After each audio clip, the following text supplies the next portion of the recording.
usufructuar el poder estatal de aquel entonces. Entonces Jesús Huerta del Soto dice, a ver, si vos aceptás el Estado, estás condenado a que el Estado vaya a crecer, crecer, crecer, crecer.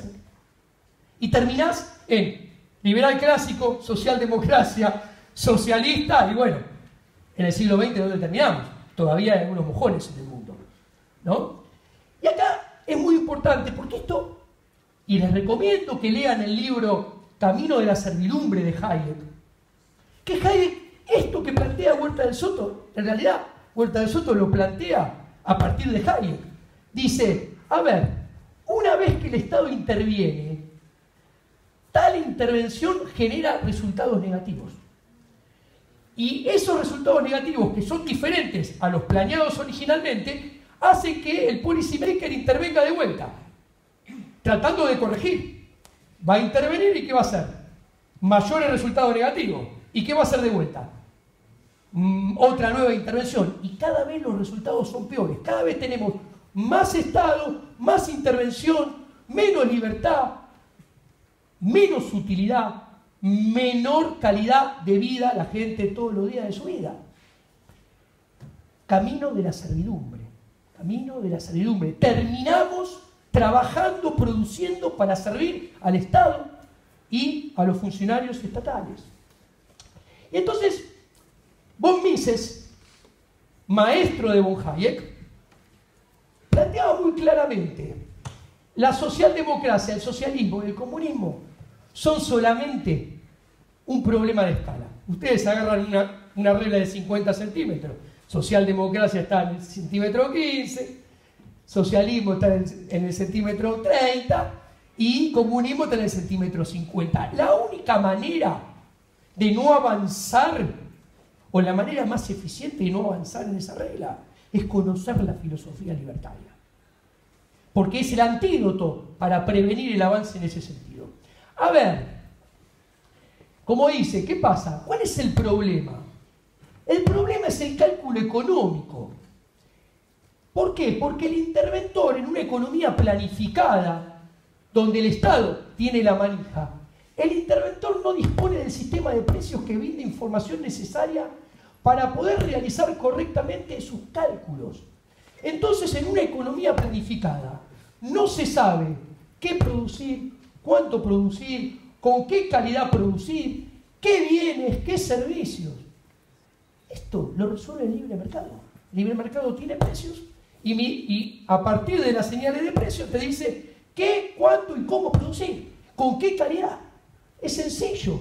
Toda intervención del Estado consiste en el uso de la fuerza física agresiva dentro de la sociedad. Significa sustituir las acciones voluntarias del mercado por la coacción y la violencia estatal. De hecho, con intervención, ¿qué sucede? Cuando hay intervención, los individuos terminan haciendo lo que no habrían hecho si el Estado no hubiera existido. O sea, con Estado, y cuanto mayor sea el Estado, termina habiendo resoluciones en la sociedad lo más alejado, cada vez más alejado de las que habría habido si actuáramos voluntariamente unos con otros. Y el tema es que el libre mercado maximiza tanto la utilidad individual como la utilidad social. En el libre mercado, explica von Mises, el agente económico intercambia voluntariamente bienes y servicios. ¿Por qué? Porque a priori, ex ante, latín, maximiza su utilidad.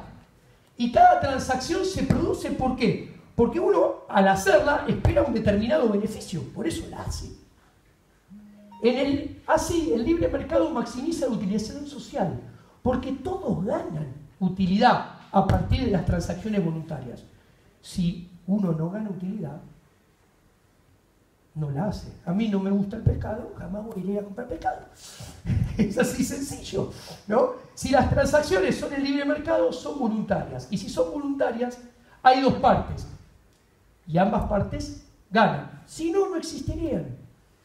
En el libre mercado no puede haber explotación. Y acá se cae la primer quimera de la izquierda. Si no hay Estado y hay transacciones voluntarias, y todas las transacciones son voluntarias y existen porque ambas partes ganan, no hay explotación. Porque si no, si hubiera explotación, no tiene lugar esa transacción. A diferencia de lo que sucede en el libre mercado, que todos ganan y por eso hay intercambios voluntarios, en toda intervención siempre hay un grupo de hombres que gana a costa de otro grupo de hombres que pierden. O sea, cuando el Estado se mete, unos ganan y otros pierden. ¿Quiénes ganan? Los funcionarios y los amigos de los funcionarios y los que los funcionarios decidan que ganen. ¿Quiénes pierden? Los que pagamos impuestos.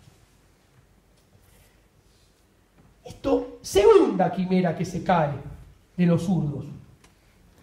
La intervención estatal es la que divide la sociedad en clases.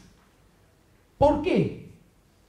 Es muy sencillo. Cuando interviene el Estado aparece una pelea por estar del lado del bando ganador. La gente quiere ser ganador nato y no perdedor nato. O sea, quiere estar del lado de los que cobran impuestos netos, no de los lados que pagan impuestos netos. Por el contrario, en el libre mercado hay beneficios mutuos, si no las transacciones no existirían. La intervención del Estado es conflicto, es casta, es coerción, es explotación.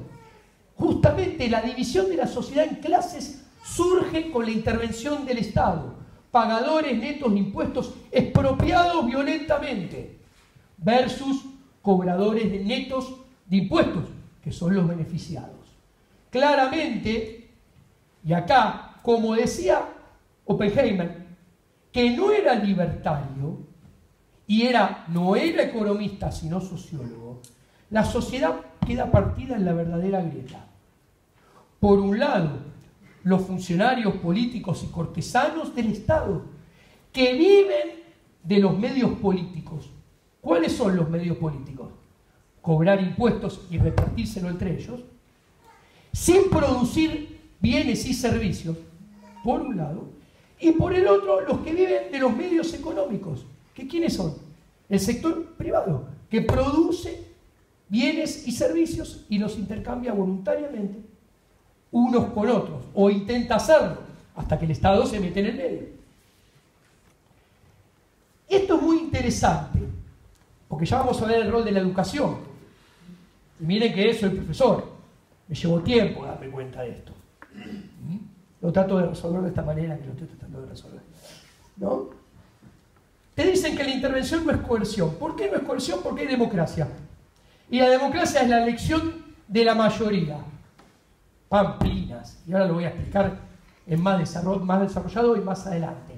Se argumenta, ok, que hay un gobierno que interviene, pero que ese gobierno está apoyado por la mayoría. Entonces no es coercitivo. No está bien. Es un argumento falaz. Primero, ¿por qué? Punto número 1. Porque no lo apoya todo el mundo. El partido que perdió en un balotaje y todos lo votaron, a ver si salió 51 a 49, los que votaron el 49 no lo apoyan. Punto número 1. Punto número 2. Dentro del 51% que los votó, capaz hay muchos que en realidad no lo apoyan. Terminaron decidiendo y poniendo su voto por el mal peor. Y esto es muy importante tener en cuenta. En las redes últimamente he discutido con Fermo bastante estas cosas. A ver, la política es el único marco, no lo quiero llamar intelectual, marco social en el cual tomamos decisiones por el menos peor. En ningún otro ámbito de la vida tomamos decisiones por el menos peor. Yo voy a comprar un yogur porque me gusta, no porque es el menos peor. ¿Ok? Si tengo que elegir el menos peor de los yogures, no como yogur. Nadie se casa con el menos peor o la menos peor. No. Uno se puede equivocar, eso es otra historia. El mercado también ofrece rápidas visualizaciones para ver si uno se equivocó o no.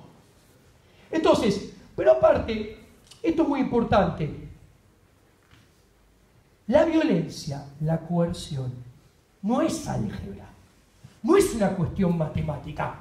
Ah, sí, porque 100 le rompen la cabeza a 2, es valedero. Porque son 100 contra 2. No, violencia es violencia. Coerción es coerción. Independientemente de cuántos por un lado o cuántos por el otro. No es una cuestión de número, ¿no? Entonces, acá entra el rol de la educación. A ver, señores, tengo 23 años de antigüedad como profesor de la Universidad de Buenos Aires. Soy profesor adjunto de la Universidad de Buenos Aires. La educación pública es pública, tanto de gestión estatal como de gestión privada. ¿Qué quiere decir? Hay un ministerio que dice lo que hay que enseñar. Y lo que queda de discrecionalidad por arriba de eso es mínimo. Entonces, ¿qué pasa? La educación pública no es laica, y repito, tanto privada como estatal, de gestión, ¿no? Sino que tiene como rol fundamental adoctrinar en la religión del Estado. Desde chiquito escuchamos el Estado debe intervenir en aspectos muy variados, por ejemplo, y concretos de la vida social. Tiene que corregir injusticias, tiene que fallos de mercado corregir, tiene que brindar igualdad de oportunidades. Yo quería jugar al básquet como Ginóbili, pero no lograron darme esa oportunidad, ¿no? Tiene que elegir ganadores y perdedores. Bueno, ¿cuál es el punto? Hay un establishment académico, y acá se me viene Levi Yeyati a la cabeza, no sé por qué. Siempre cuando hablo de esto se me viene Levi Yeyati a la cabeza. Hay un establishment académico que no solamente justifica, sino que apoya la intervención estatal y la reclama en cantidades cada vez mayores y crecientes para dar solución a cada vez fallos más grandes. Camino de la servidumbre. Los docentes, los profesores, los directivos son curas, cardenales, obispos de una iglesia organizada alrededor de ministerios de educación que dictan políticas educativas. ¿Y quién dicta las políticas educativas? Hombres, mujeres de carne y hueso que pertenecen a un partido político y que ocupan circunstancialmente un ministerio. Miren qué interesante.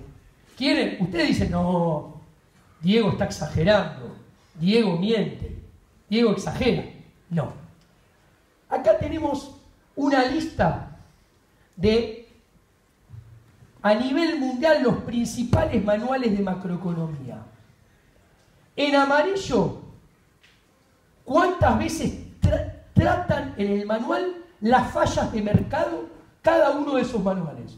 44, 47, 45, 48, En promedio, bueno, esto no es un promedio. Bueno, en naranja, esos mismos manuales, ¿cuántas veces tratan los fallos de la política económica, de los políticos? 3, 4, 5, 4, 6, 10. En los manuales, por cada vez que tratan fallos de la política, tratan fallos de mercado 10 veces. La relación es casi entre 10 a 1. Y ustedes no se dan cuenta que la educación está armada para sostener al Estado, sus funcionarios y sus cortesanos. A ver, como yo decía, es muy interesante porque pasamos del Dios al bien común y al bienestar público. ¿Qué pasaba en el medioevo? Los intelectuales afirmaban al público que el Estado y sus gobernantes eran divinos o estaban investidos de autoridad divina y que por lo tanto todo su accionar era la acción benigna y misteriosa de la divinidad que se ejercía en el cuerpo del político. Y el político, rey, el que fuera, el Estado, los políticos, los funcionarios gobernaban por y para Dios con el mandato de Dios. ¿Y quién eran los cortesanos? Los obispos, los curas, los cardenales, la iglesia. Ahora bien, los políticos ayornaron y con el paso del tiempo, ¿qué hicieron? Ahora los gobernantes tienen un conjunto de funcionarios intelectuales